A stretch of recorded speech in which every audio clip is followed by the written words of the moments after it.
Welcome back to As Goes Wisconsin. Jane Metner in for Kristen Bry. Greg Bach is on the board. Dominic Salvia, my Tuesday co-host, while Kristen is out on maternity leave. And that music, of course, means our guest is the one and only Dan Shafer from the Recombobulation area. And by the way, if you don't know this, the Recombobulation area is a 10-time Milwaukee Press Club award-winning column.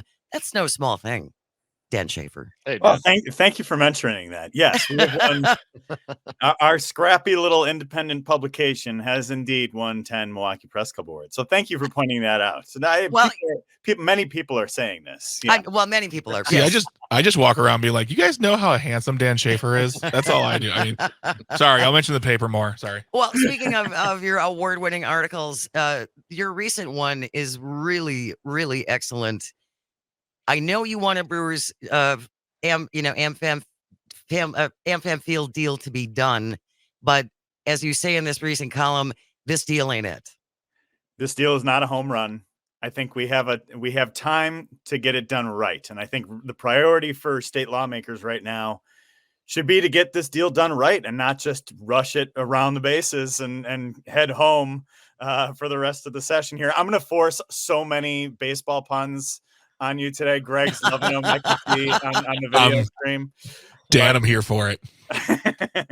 But as I said in the piece, I think, we should treat this more like a seventh inning stretch than the bottom of the ninth. I think there's room to improve this deal as it goes through the process here. There's a big vote today in a full vote of the state assembly at the session begins at 1 p.m. So that is going to be something to watch, but I had to weigh in on it. And so, yes, like you mentioned, I wrote a column about it.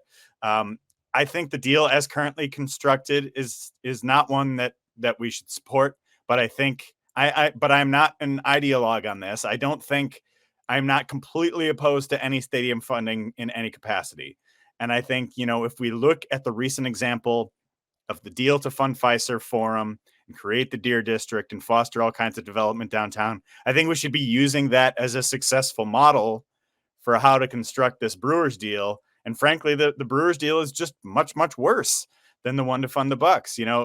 It's more public funding in the Brewers deal total than the total private and public contribution for the Bucks deal. It's just a massive, massive amount of money. And I think instead of, wanting to have the type of, transformative impact that the Bucks arena did and wanting to foster development downtown, this one doesn't really look to do that as much. And why Brewers and officials and others backing this deal are standing in the way of wanting to generate economic development around the stadium is just incredibly puzzling to me. And then there's also the piece of the local contribution. This was funded for so many years as the 5-county stadium tax.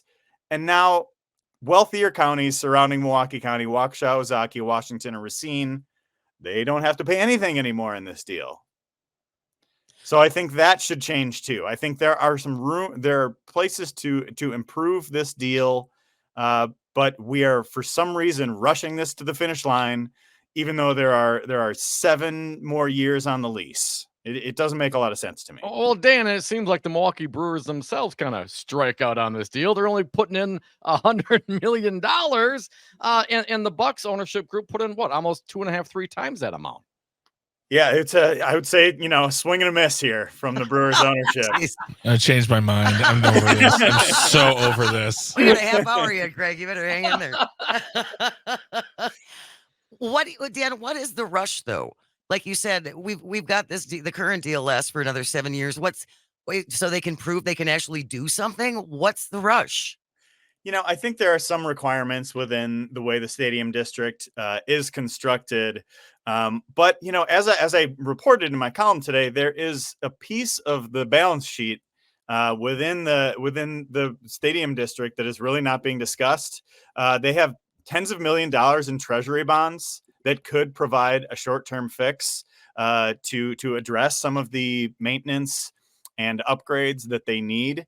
So even if they're saying, hey, we're cash poor right now, we need to make these upgrades to satisfy the terms of our lease, they could tap into those bonds as well. So I think what I really don't understand is why the urgency to do this now. I really think the priority for state lawmakers right now should be to get this deal done right, not just to get this deal done, because this is going to have impact for decades. Right. And I think, cementing this in its current form where it has a lot of problems would be a mistake. Greg, did you want it?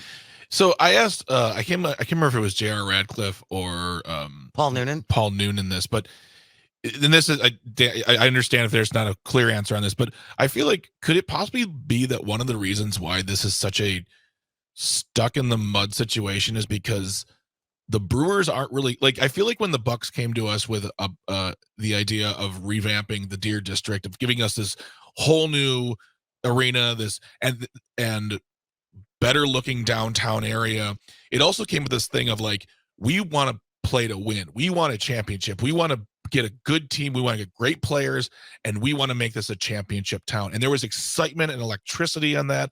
Some people disagreed with the funding, but there was still the idea that the Bucks organization were in it for the long haul with this city. I don't feel like we get that from the Brewers. I don't feel like we have any sort of, because they don't have like you've talked about having a beer district. There's no sense of like, it's not a sense of like, let's see how we can revamp this whole area, and let's see if we can bring a ring to Milwaukee after so many decades of not having it. Is that part of the reason? It's just that the Brewers organization is sort of like, can we have our money, please? Thank you very much.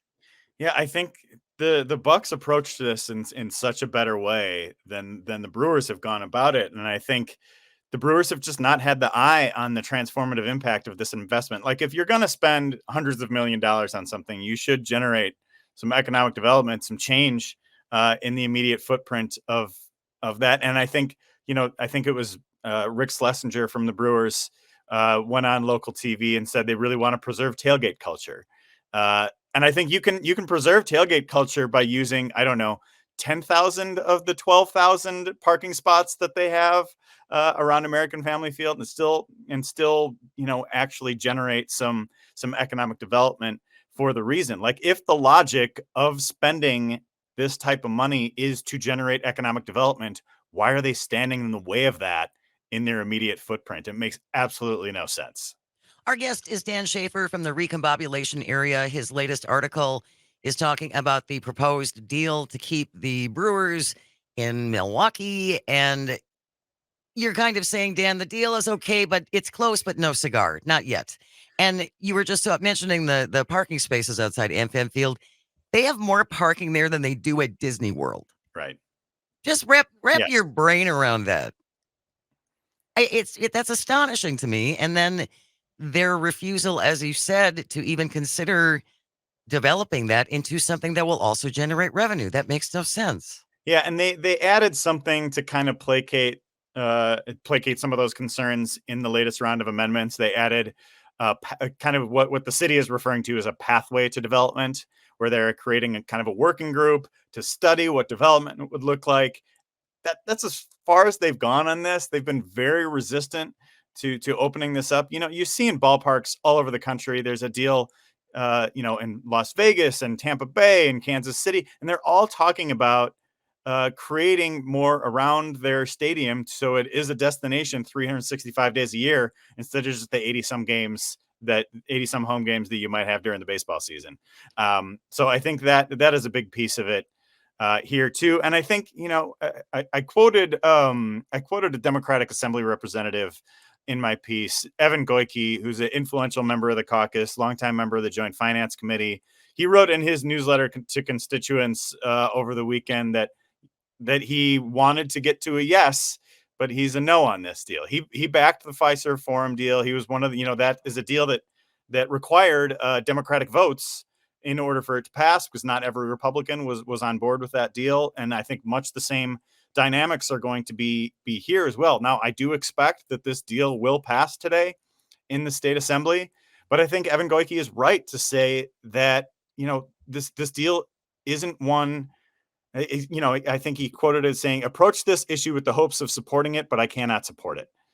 And I think this is a significantly worse deal than the one to fund Fiserv Forum.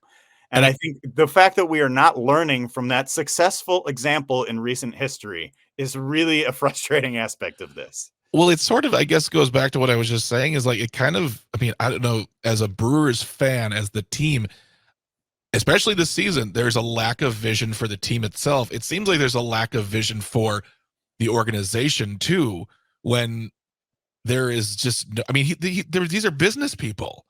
These are business people, and these opportunities will increase the valuation of the team and make them more money. And they're just still simply like, let's give them money. Let's play some baseball.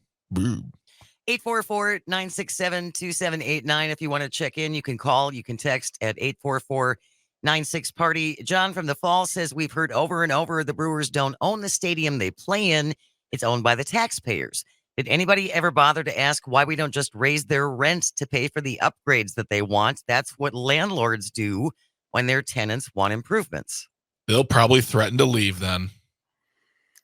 Yeah, I think there are some details in that lease agreement that would, I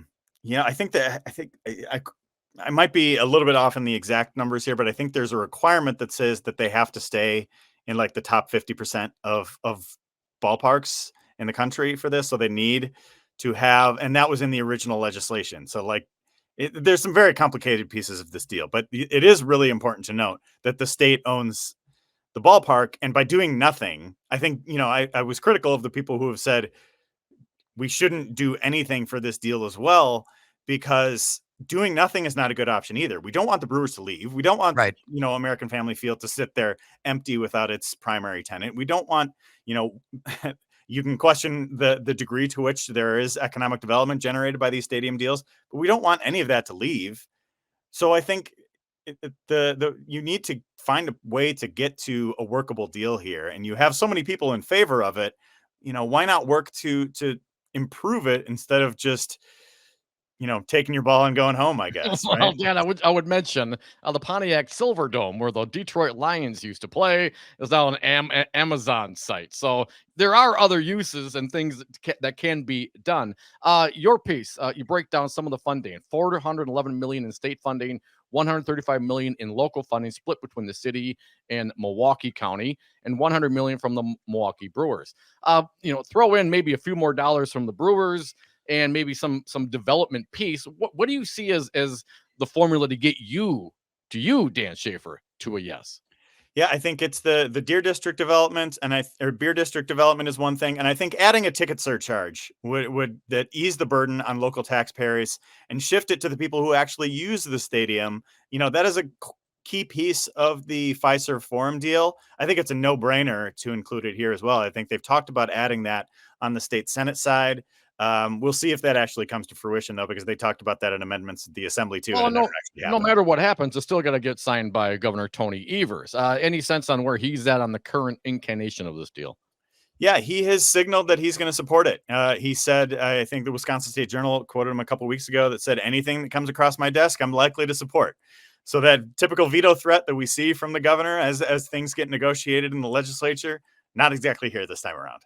844-967-2789, 844-96-PARTY if you want to weigh in on the pending Brewers deal. I see you on the phone, and I've got your text lines up as well. We will be right back after the break. Stay with us. This is As Goes Wisconsin on the Civic Media Radio Network. Welcome back to As Goes Wisconsin, 10 minutes before 11 o'clock. Jane Matner in for Kristen Bry.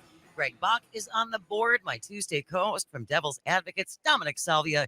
And every Tuesday at 10:30, we get recombobulated with Dan Shafer from the recombobulation area, talking about your latest column, Dan, about the current Brewers deal and how it could be better. It's just not great yet. So we're taking your calls and your texts at 844-967-2789, 844-96-PARTY. Marty hung on through the break. Thank you so much, Marty from Milwaukee. Good morning. What do you think about this? Good morning, all. Thank you so much for taking my call. Just some really important facts I have not heard or read anywhere, and I think they're important. Number one, the stadium is not in the city of Milwaukee. That is number one. People believe that it's in the city. It is not in the city. That sits on VA land. That is federal land set aside by Abraham Lincoln's administration way back in 1860-something, and that land is federal land. on that land when they got the agreement to build the stadium originally back in 1949, 1950. There was a deed restriction put on the land, which requires the ballpark to put up 500 tickets every day, every game, every event for veterans. I do not believe that's ever been done. Also, when the state puts in $411 million, does that not include the city of Milwaukee? Milwaukee is part of Wisconsin. Last I checked, Milwaukee is part of the county, and now Milwaukee is going to pay its own tax. So that, in my mind, that looks like triple taxing the city of Milwaukee. And all these other cities and counties aren't involved in this funding, but they all get to keep their seats on the board, which is an all-white board usually. It really does not address the inequity that goes on at the stadium. Is that stadium for all the people in the region, or is that just for the you know what I'm saying? There are no events for African Americans. There are few events for Mexican Americans. This entire stadium is for a certain segment of the population, yet they come to the city of Milwaukee with 300,000 people of color and ask them to pay for the stadium. I'm sorry, I appreciate you listening, but those are some important points that have not been addressed. Thank you. Yeah, absolutely, Marty. Thank you so much. And I think you make an excellent point about the fact that they love sticking it to Milwaukee. They just do. The Republican lawmakers in Madison, Tommy Thompson said it years ago, stick it to Milwaukee. They adopted it then. That has never gone away as far as I can see. Yeah, this deal definitely falls hardest on I don't know, I guess someone like me who lives in the city of Milwaukee. I'm getting taxed as a city resident and a county resident and a resident in the state of Wisconsin. And I think, the suburban counties, I think they can afford it. I think they could afford to contribute a little bit to this deal. And I think using the MMAC's own data from their commission study, which, surprise, said that it was a great idea to fund the ballpark. And you can see a piece on the recombobulation area from Marquette professor Phil Rocco breaking down why that might not actually be the case. But the majority of the people who attend games at Miller Park are from outside of Milwaukee County. Right. Again, right. Majority of the people who attend games are from outside. Like over 60%, if I remember, Dan. Exactly. Right? It is. I think it's right around that 60% number. So it is frustrating that the wealthier suburban communities are cut out of this deal. And Milwaukee, and we just had this debate about shared revenue. It was one of the biggest deals of the year. We needed a local sales tax for the city and county to get away from the brink of bankruptcy that the state had pushed us to from blocking local revenue and defunding shared revenue for years and years and years and decades. And as soon as that deal is passed, they come right back to our pockets asking for it. I think that is one of the most distressing and uncomfortable parts of this deal. And I know there are a couple things that they added and amendments that are going to be good for the city and county in the long term. And those, again, there are pieces of this deal that are good. A change in the sales tax collection, the way they collect sales taxes through the Department of Revenue, giving ultimately more funding to the city and the county in the long term. That's a really good thing. But the fact that it only falls on Milwaukee County is not a good thing. And I want the Brewers to kick in more. That was part of the Fiserv deal. I want those guys who can sell their 20,000 square foot mansion in California for $73 million to have to kick in a little more. The third villa in France is just going to have to wait. 844-967-2789. Price from Texas has been waiting. Good morning, Price. Good morning. I just want to kind of bring up to kind of something else that's really in Dan's wheelhouse too, is down here we've got the FC Dallas soccer stadium, which has even fewer games than Miller Park, County Stadium, AmPam, whatever. And right across the street from it is just all industrial, but then plopped right in the middle is just a giant apartment complex. And those parking lots, if you build that housing, people are going to move into that housing. It's not going to sit there vacant. It's going to be a moneymaker. So that area there that no one parks in, even when this game was full for the playoffs, there were still no cars parked there. Turn that into housing, develop it, put some small grocery store, something like that there. I mean, that would be just develop that area, and you'll see it boom. That's all I got. Thanks. Thanks a lot, Bryce.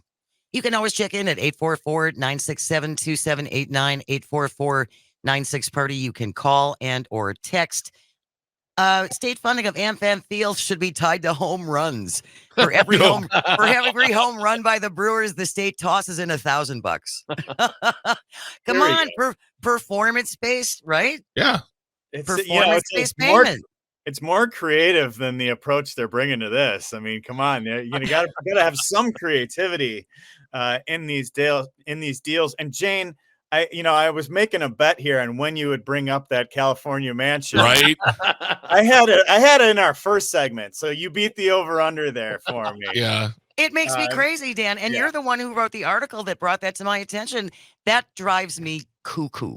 It really does. Cuckoo for Cocoa Puffs. That we just accept this and it's fine. Yeah. That I don't understand our willingness to say, you're right, rich person, you should keep all your money. And we'll just give you everything that you want. Because you're the job creators. I'm not feeling that. Yeah, it's a real foul ball there, right? Oh! Over here. Greg's done I'm doing my Greg as much as possible while I can. Dan Shafer from I see that 11th award going away. Dan Shafer from the Recombobulation area joins us every Tuesday at 10:30. Thank you so very much, Dan. Really appreciate you. Read his column on this. It's fantastic, and it's longer than any college paper I have ever written. But check it out. Dan Shafer, thanks again. We will be back after the top of the hour news to talk about daylight saving time. Stay with us. You're listening to As Goes Wisconsin. We are on the Civic Media Radio Network.